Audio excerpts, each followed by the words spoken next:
Welcome back. You're listening to The Voice of Russia in London. I'm Brendan Cole.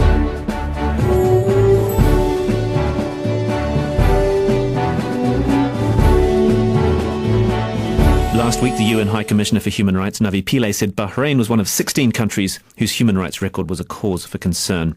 A court upheld jail sentences against 20 opposition figures convicted of plotting to overthrow Bahrain's government. And last week, the Bahraini human rights activist Nabil Rajab appeared in court to appeal against a 3-year jail sentence for organising illegal protests. The narrative of the so-called Arab Spring has concentrated on Tunisia, Egypt, Libya and, of course, Syria. Briefly, the world's media did train their cameras on Bahrain back in April. That was against the backdrop of a Grand Prix, and a crackdown on protesters saw scores of people jailed and human rights activists detained. But where does Bahrain fit into the Arab Spring narrative? Is the revolution in Bahrain been forgotten by the West? The Bahraini government insists progress has been made on human rights, but has it really? Well, to discuss this, I'm joined by Saeed Shehabi. He's a Bahraini political activist and a member of the Bahrain Freedom Movement. Also in the studio here is Kaye Stearman. She's the media coordinator of the group Campaign Against Arms Trade. From Geneva is Khalid Ibrahim, acting director of the Gulf Center for Human Rights. Saeed Shehabi, we saw Bahrain very much a focal point of the media back in April. What can you tell me about the state of the Bahrain uprising right now? The revolution in Bahrain is the longest ongoing revolution. It is by far the most active than any other revolution. It has been there for 20 months now, and on daily basis, including last night, we had at least 40 demonstrations every day non-stop.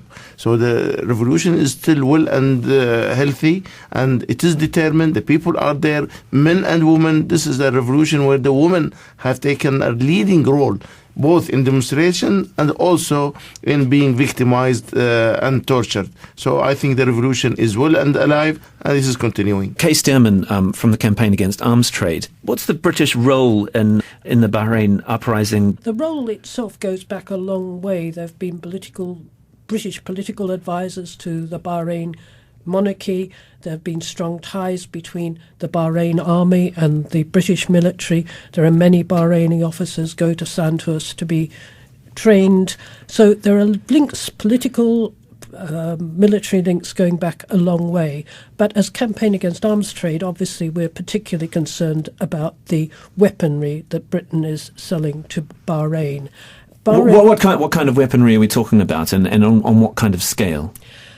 Compared to Saudi Arabia, for example, the scale is pretty small. In 2010, just before the Arab Spring, we were selling £4.8 million worth of weapons to Bahrain in that year.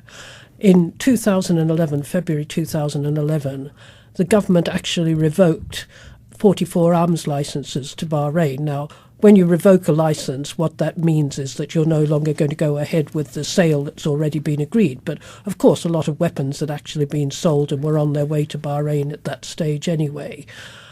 Since then, arms sales have resumed. So there was this crackdown. There was an acknowledgement that arms were being used against protesters. Yet by June, just 5 months later, the British government had resumed selling arms sales very quietly, and last year it sold over £2 million worth. So not as much as it had sold in 2010, but it's still selling weapons fairly steadily. So does your group consider these arms sales? And you mentioned Sandhurst, and I think there was a donation of $3 million to Sandhurst. That's right. Does this mean that Britain is completely compromised in the way it deals with Bahrain? It's very interesting. In May, the government, the Foreign Office, issued its Human Rights and Democracy report, which really laid into Bahrain. It said that it was oppressing its Shia majority and it was committing all sorts of human rights violations. Yet, more or less on the very same day, the Department of Business was issuing its statistics on arms licenses for the final quarter of 2011.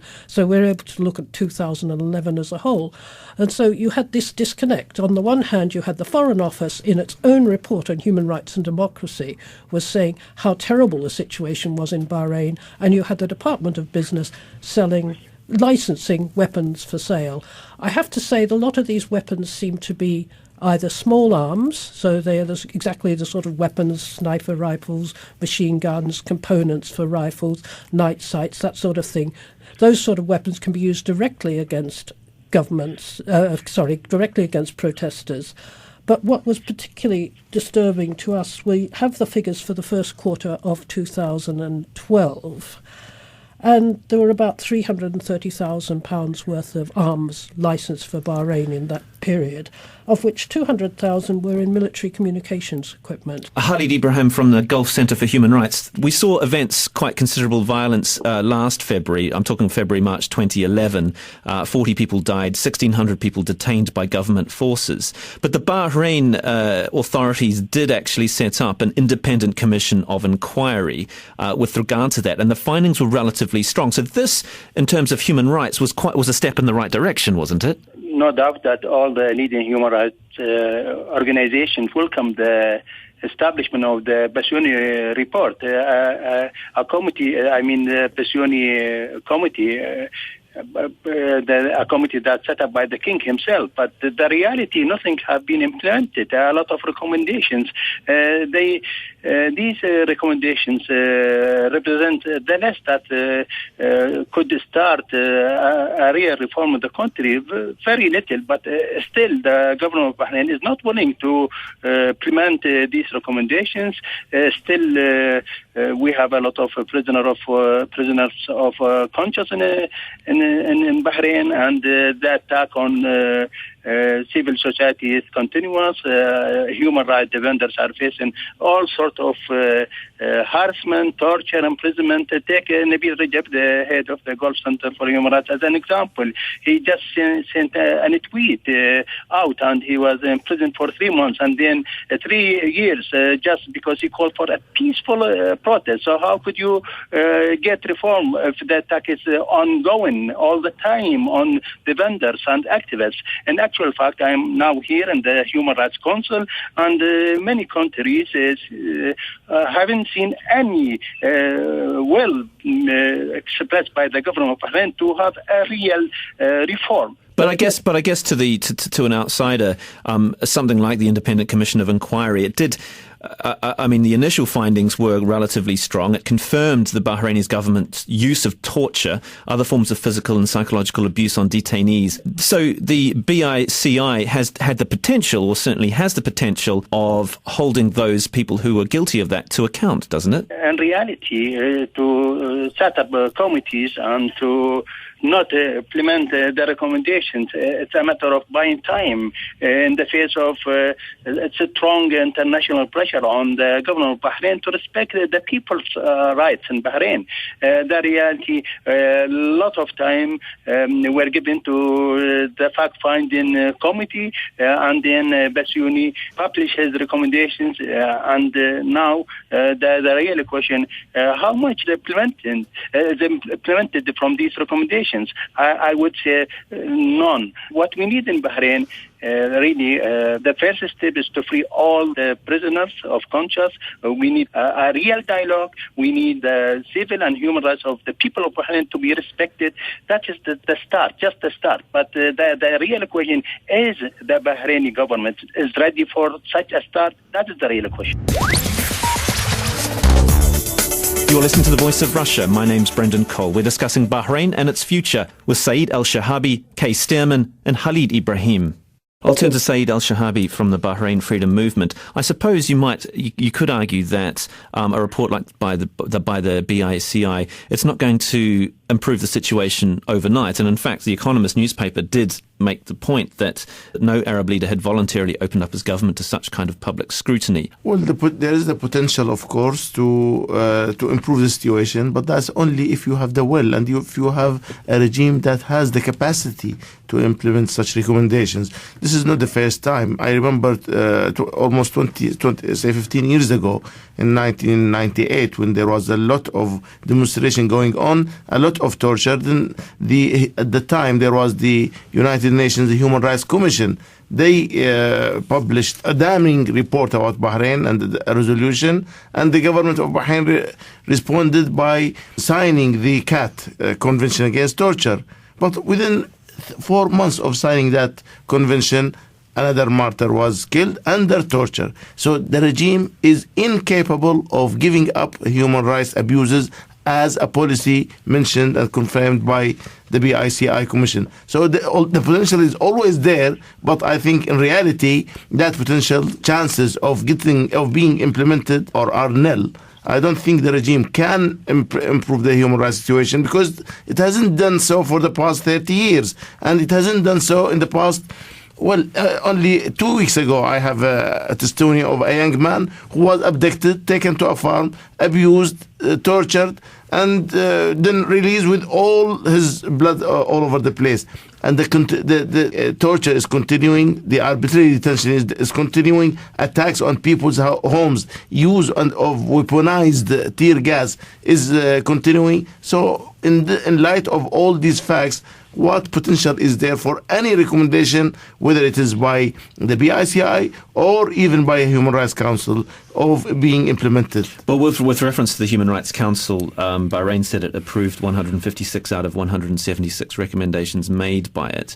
I mean, what do you make of that? BICI obviously is an internal investigation, effectively, but here we have an external investigation that the Bahraini authorities are agreeing with. In 2005, there were 19 recommendations by the Human Rights Council. In 2007, there were 33 recommendations. None of which have been implemented. Now we have the regime says that we are going to implement 155, 56, but I think these are the low level and the least of our concern. Our concern is to release everybody in the world, even including UK, including America, including Bassiouni himself said that the leaders of the opposition must be released. Yet we, at this moment of time, we have the most four prominent human rights activists in jail: Dr. Abdul Jalil Al-Singais, Zainab Al-Khawaja, Nabil Rajab, and Abdul Hadi Al-Khawaja. So when you have the most prominent human rights activists behind bars, what do you make of that? So I do not think the regime is going to implement any of the serious recommendations. They may implement side issues, but not the real ones, and they will not release the human rights activists or the leaders of the revolution. Khalid Ibrahim from the Gulf Center of Human Rights. Saeed Shehabi has mentioned there the high profile case of Abdul Hadi Al-Khawaja, which was in the headlines all over the world. Nabil Rajab appeared in court last week. What do you think the effect of these kinds of the jail sentences of opposition figures, and will this spur more action? Well, the reality, we have witnessed in Bahrain and some other Gulf countries trend of using judicial to attack human rights defenders.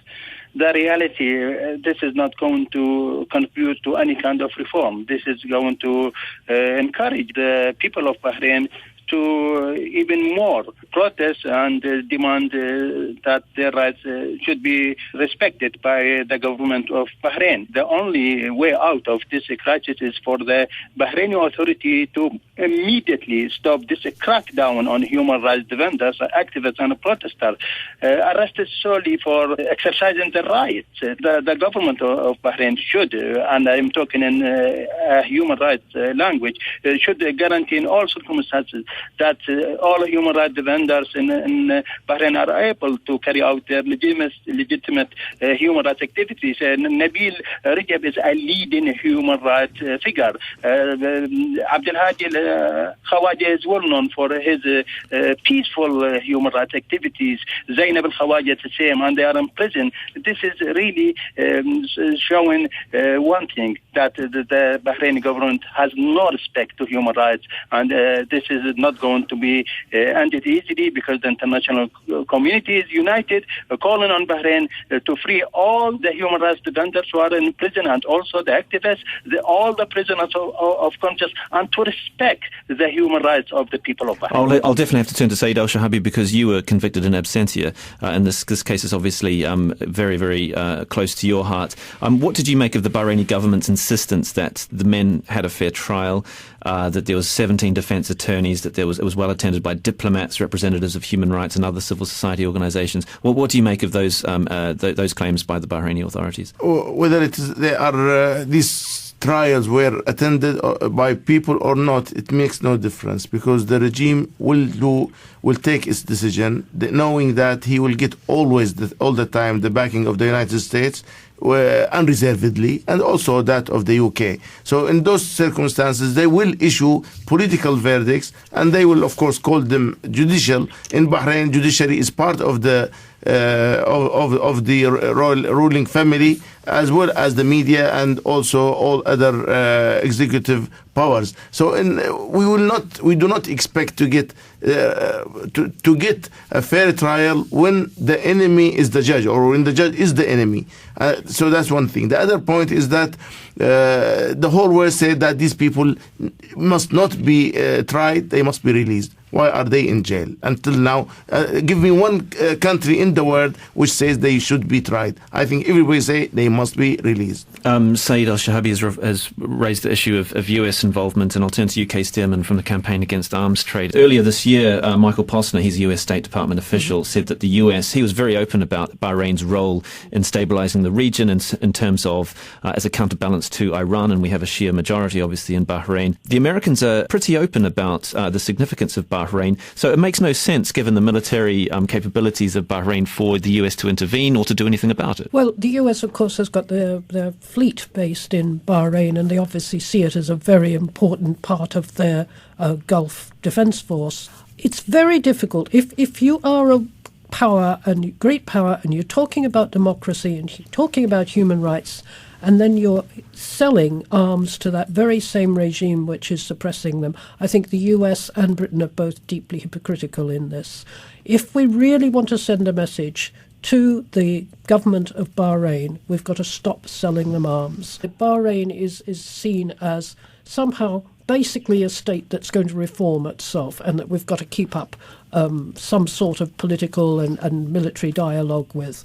And I don't understand why, because although the numbers who've been killed in Bahrain are obviously very much less than Syria, if you actually look at the population of Bahrain, the proportion is pretty high.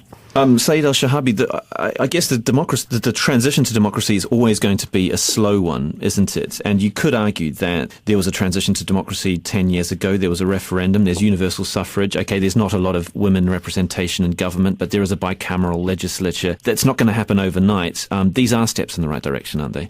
I don't understand, and I can't see any sign of democracy in Bahrain. When you have the Prime Minister who has been in his position for the past 41 years, when you see about 2/3 of the cabinet made up of members of the ruling family, when you have more than half the land owned by the ruling family, 90% of the sea coast also owned by the ruling family, and then when you have totally useless and powerless legislature, half of which is appointed by the regime, I do not understand where democracy and what it means. Although earlier this year the lower house did reject a decree by the king, this is a democracy that's very, very slowly growing, but you know it does have teeth. It does have some kind of power.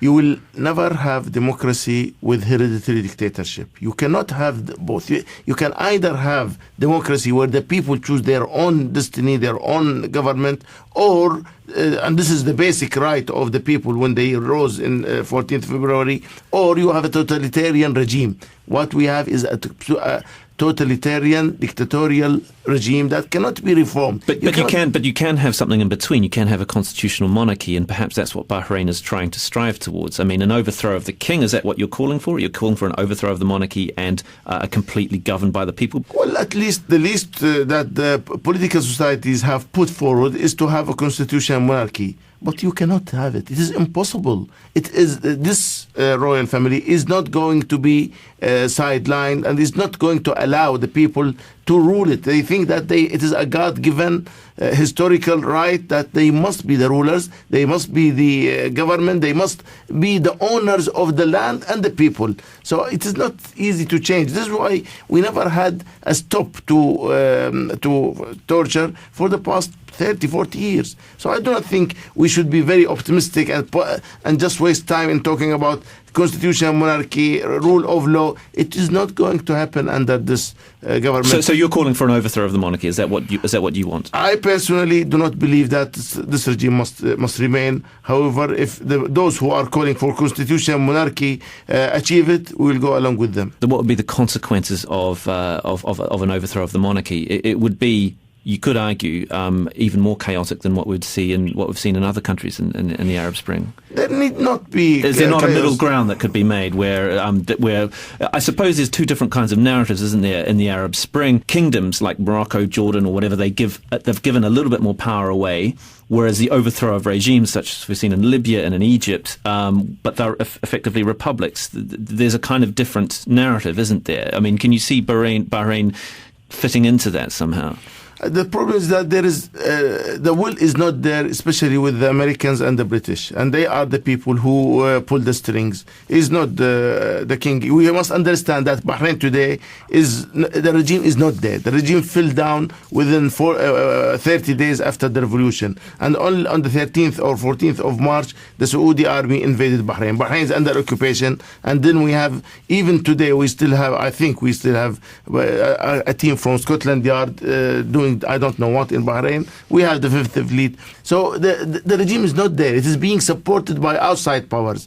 And unless these outside powers change their mind and say, let us have a degree of civility, let us say, the constitutional monarchy, unless they change their mind, I think the people will not really accept anything less than the removal of this dictatorial ruling family. Khalid Ibrahim from the Gulf Center for Human Rights. What are the calls that your organisation is making towards the West? Well, I call on all the governments, including the US and the UK. They have a great influence in Bahrain. I call them to put more pressure on the government of Bahrain to respect the basic rights of the people of Bahrain, to free all the human rights defenders, to stop attacking peaceful protest. And I call on them also to stop arms trade with Bahrain, because, as you know, many people lost their lives because of this trade, and it's required a moral stand of these governments to stop any kind of arms trade with Bahrain.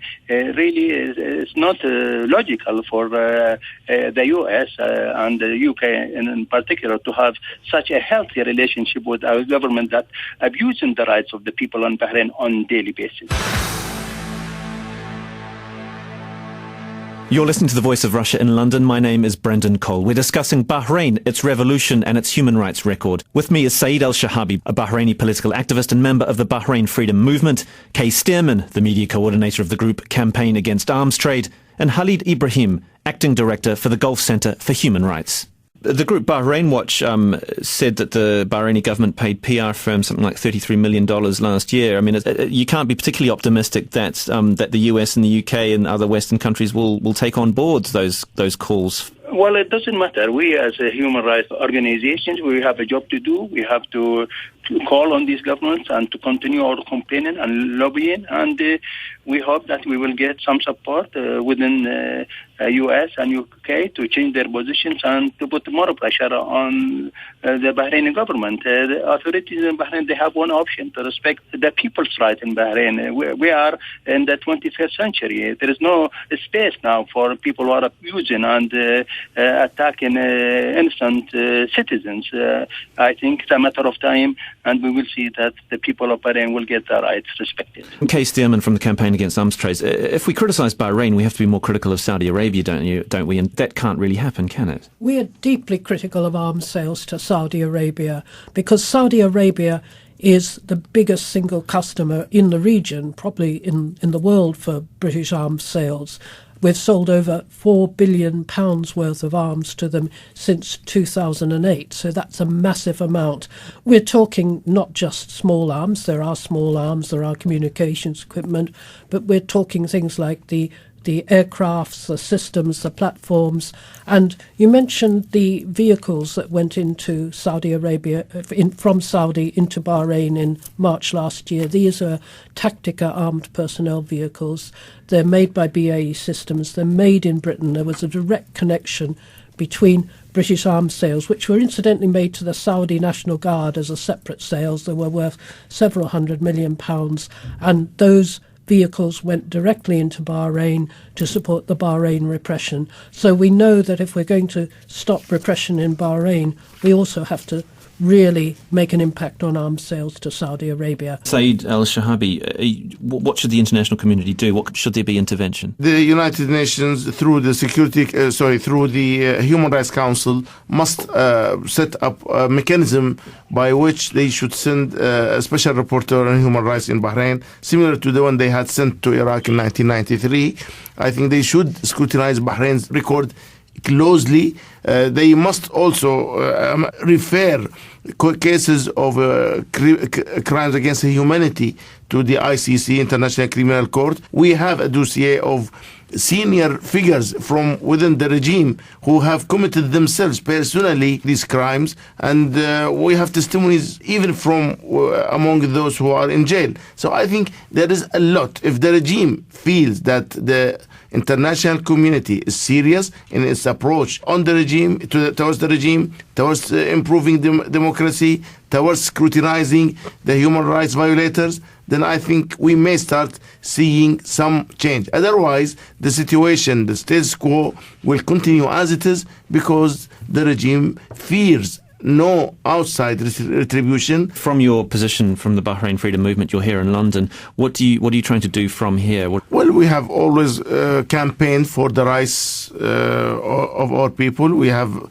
a delegation in Geneva now. We have lobbied some members from the Houses of Commons, both House of Lords and House of Commons, and we also have communicated with international bodies, with foreign embassies. We are trying to really create a public opinion in support of real change, real serious democratic change, and against unreserved and unrestricted violation of human rights. And we have been successful in certain circumstances, but of course the problem is that we are faced by the global powers who are not in favor of real change in that region. Khalid Ibrahim from the Gulf Center for Human Rights, do you have any confidence that recommendations by the UN Human Rights Council can have any kind of impact on the ground there?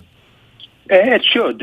We are working closely with the various United Nations mechanisms, and I believe that any work, any recommendation, any resolution by the United Nations will have an effect there in Bahrain, and it will lead the change for better circumstances in which human rights defenders can do their legitimate human rights work. The Human Rights Council this year is showing a lot of support to human rights defenders and voted against reprisals against human rights defenders in Bahrain and other countries. People and defenders who are working with the United Nations should be protected, and now the international system is trying its best to protect those who are working closely with the international institutions, including the United Nations system. Well, we've run out of time, sadly, so we'll just have to leave it there. I'd just like to thank my guest, Saeed Shehabi, Bahraini political activist and member of the Bahrain Freedom Movement, Kaye Stearman, media coordinator of the group Campaign Against Arms Trade, and on the line from Geneva, Khalid Ibrahim, acting director for the Gulf Center for Human Rights. Thank you for joining me here on The Voice of Russia.